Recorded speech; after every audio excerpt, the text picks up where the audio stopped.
So in this video, I'm going to talk a little bit about my experience solo traveling for the first time.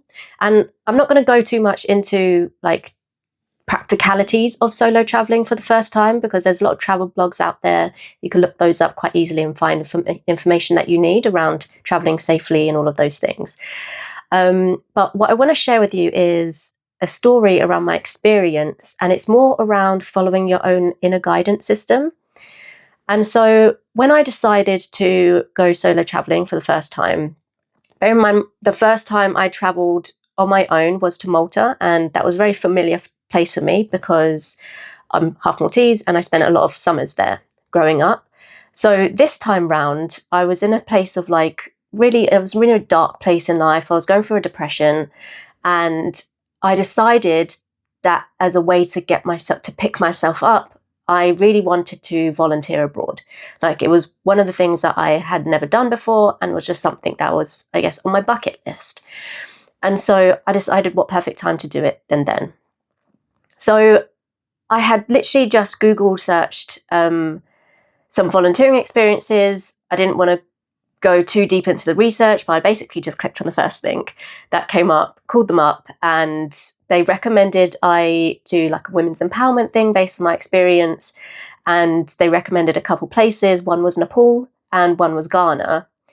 And I was like, okay, that sounds great. I was going to do a month in Nepal and then back to back do a month in Ghana. Nepal felt fine, but there was something about Ghana that just didn't feel right. And I was going through all the travel vaccinations and preparing everything. And that back-to-back trip, something about it was kind of feeling a bit stressful. And there was this heavy weight on my shoulders. And Nepal felt fine, but Ghana just didn't. And I think also this idea of having to take malaria tablets. And I don't know how I was going to respond to those, and to be in a really hot country and not feel well, and those kind of things. And we were just coming out of COVID as well. Something about that didn't feel right. And so I decided to cancel that second part of the trip, but Nepal felt fine. And as soon as I cancelled it, it's that weight just lifted off my shoulders. I'm like, okay, something in Nepal after that volunteering experience is calling me out there, but I just didn't know what it was.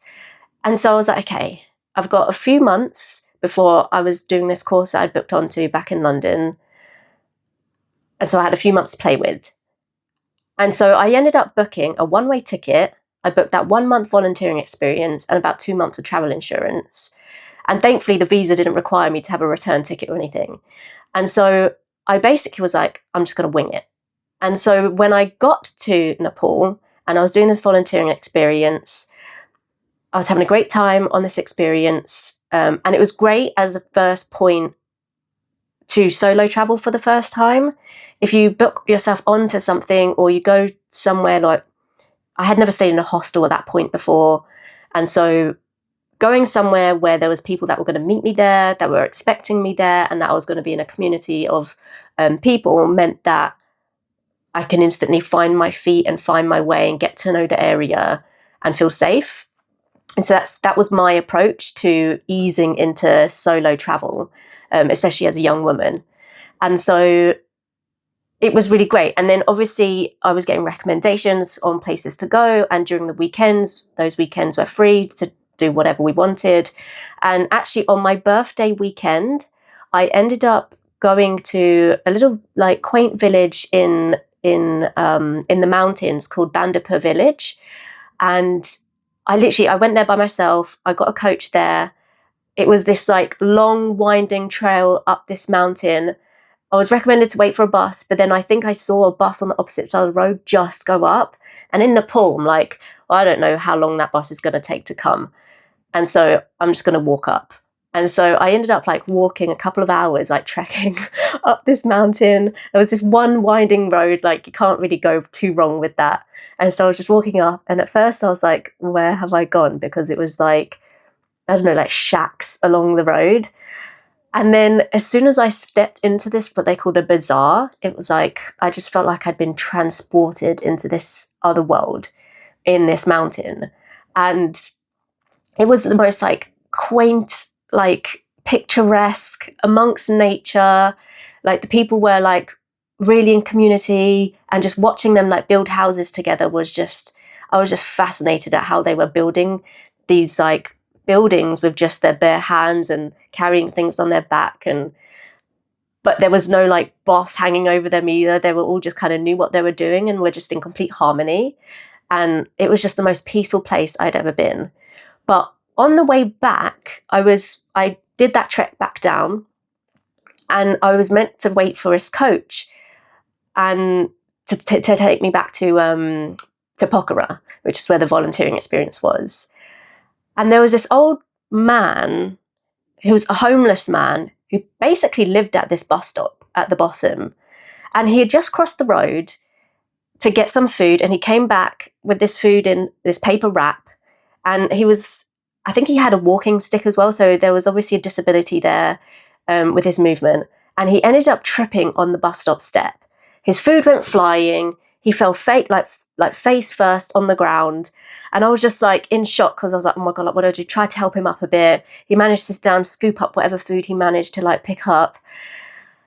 And I noticed that his nose was bleeding. And so I had this like first aid kit in my bag. When I travel, I had a little like first aid kit. And so I had these wet wipes. I tried to like give him a wet wipe, and he like kindly took this wet wipe, didn't really know what to do with it. So he placed it gently down and then kind of continued eating whatever food he had left. But I was just like, with all these cars and buses passing by, dust flying everywhere, I was like, okay, like get me on this coach. I was in the middle of nowhere. And this coach ended up arriving. I showed them my ticket. They let me on. They sat me next to this nice young Russian man, and we just got to chatting. And he basically told me about this experience that he just went on, because I was telling him how I fancy being around monks. Like, I don't know why, but I just want to experience being around monks and the meditation experiences that they have. And he was like, oh, like I've just been on this retreat. It's pretty much exactly what the monks do. It's all donation based. And yeah, you go and you spend 10 days there. And I was like, oh, okay. And so I looked up on my phone, bearing in mind I had to switch off my data because I was on the coach. I didn't need it anymore. And then all of these messages from the coach I was supposed to be on came flooding in, like all these missed calls and these messages. And they'd been waiting there 20 minutes for me. And I'm like, oh my gosh, like I'm on the wrong coach. Thankfully, it was going to the same place. So I was like, okay, like I'll just let them know. And that I'm on just a coach before, but somehow they let me on. I was wondering why there was like no suspension on this coach. They were clambering over all the rubble from like landslides that were going on in the night, because I was there during rainy season. And anyway, I basically booked onto this retreat directly after my volunteering experience. I stayed in a hostel for the first time straight after in between.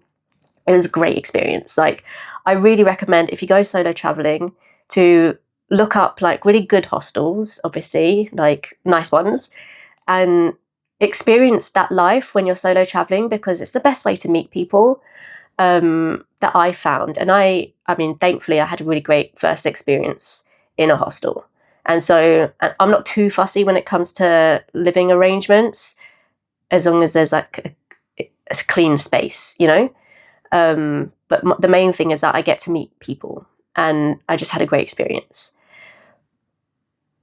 But when I ended up on this meditation experience, it was a 10-day silent meditation, Vipassana, they call it, which is the style of meditation that they use, which is essentially like observing the sensations in your body to understand that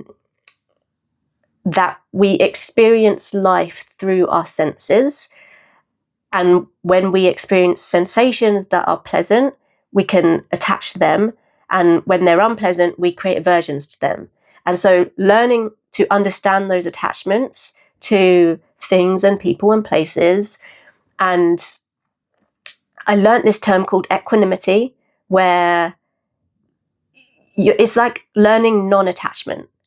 And so you're creating like a world in which you live in where you're not attaching to things or creating aversions to things, but you're cultivating this inner peace, because you learn that when you're observing the sensations of your body for hours and hours, like that was like 100 hours of observing my sensations, you realize that nothing is permanent. Like whenever you notice a sensation, like you have an itch, for example, and you're just observing that itch without scratching it, after a little while, that itch will just disappear without you doing anything. And so really it's teaching impermanence in the sense that things will come and things will go. Like things are always changing. And when something's pleasant, like that may go and it might change to something unpleasant, but that will also go. Like this too shall pass is the teaching. And where I went for this volunteering, for this meditation experience was in Lumbini, which I discovered was the birthplace of Buddha, at least one of the many Buddhas. And I also learned that Buddha actually means enlightened one, and anyone can be a Buddha. Like it just means someone who is enlightened. And so it's interesting to learn these things because I didn't know much about it. Like I grew up in a Catholic family, really. And so I'm very open-minded to learning about different cultures and different religions and different ways of thinking and different perspectives. And what was interesting was because I was sat down for 10 days, I ended up talking to somebody afterwards who had been on this meditation experience about like martial arts. And I really was like interested in Tai Chi before I left, but I didn't, like I went to a class, but the teacher kind of wouldn't stop talking. So it wasn't really that great of an experience. And so I still wanted to experience that.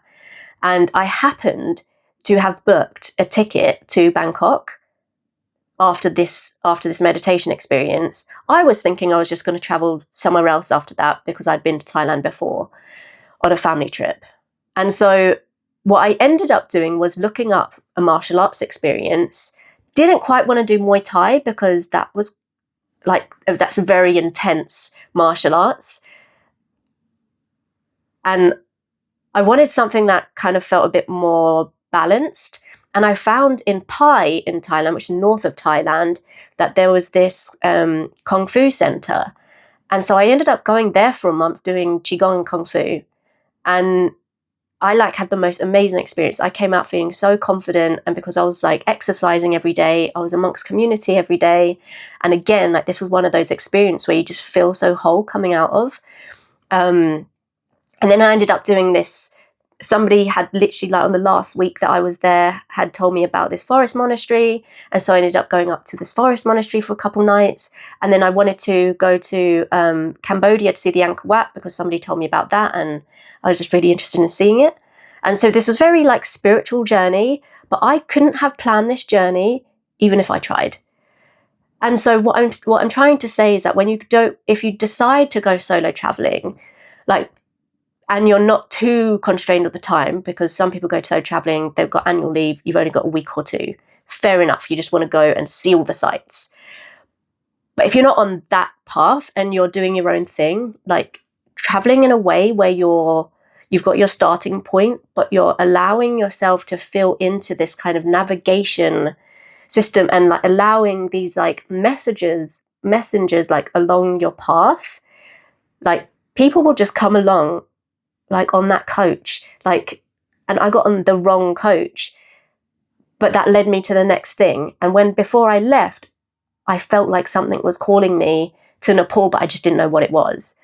And sometimes you just don't know what's ahead of you in your path, but you just have to walk it. And when you're going down that path, but you're not necessarily planning every little detail, it's really enjoyable because you get to experience your day and your movements in a way that feels very natural to you without feeling like, right, I've got to be there and I've got to be there and I've got to go do this and I've got to do that. And you're just feeling into what feels right for you in that moment. And it really brings you into this place of discovering within yourself, like you're discovering things within yourself that you didn't even really know about yourself. Like you're uncovering things that you didn't even know were there. And I found myself on retreats as part of this journey where I was discovering abilities and skills and interests that I didn't even know were there in the first place. And so it's like uncovering parts of your soul, because actually, like, we bring information from our ancestry, from maybe even past lives, if you feel inclined that way. I certainly do. like I'm bringing things that I haven't necessarily learned in this lifetime, but seems to be innate within me. And like, you're going to have things like that too, like things that just feel so natural to you. Like, I wasn't raised in a Buddhist family, like I wasn't around that. And yet I felt very called to this very spiritual journey that was very much around this kind of path of enlightenment. And it was not something that I was taught or was around. I just felt naturally drawn to it, as if I'd been a monk in a past life or something, you know? And so it's just really interesting when you go solo traveling, because you're going to discover things about yourself that you didn't even know were there. And I think that's a really fascinating journey to be on. And like, I was depressed before I left, and I went on this journey, and like, people say depression is this chemical imbalance in the brain, but I don't think so. Like, I just think you're not in the right environment, or you're not listening to what's calling you. And a lot of the times, like when you go traveling, I had met somebody who was like also depressed before they left. I was in Barcelona, and he was like, oh, I forgot to take my antidepressants. You forgot to take your antidepressants because you're not feeling depressed in this moment. And so, like, depression is something that is impermanent. It's not here to stay. It comes, it goes. And it's helping you navigate towards things that are bringing you joy in life. Like, the opposite end of depression is joy. And so finding your way to that sense of joy. And so for me, it was travel. For me, it was community, learning new things, and navigating a different path that I was on from what I was on. And it's just guiding you, right? And I think I'll talk a bit more about that in a different video, because I can go in a lot more detail around what depression really is trying to show you. And yeah, I think that's a different topic, so I'll cover that in a different video. But anyway, back to the solo travel thing. Like, give it a go. Look up all the things that you need to know before you travel, especially different locations that you're going to. Some places are just a lot more safer than others. Always keep your wits about you. This is why I really like Southeast Asia, because I feel particularly safe there, and it's cheaper, and culturally, like, I don't know, I just feel a lot more aligned there. So yeah, but I've met people who have gone to Mexico and just felt called to the Latin culture despite not being from there. And so they just feel this kind of sense of home in places like Mexico. So yeah, I'm just going to leave it there, because I think you get the idea, and good luck with that. And yeah, it's an amazing journey. So if you're thinking about embarking on it, like, yeah, definitely give it a go. Yeah. See you next time.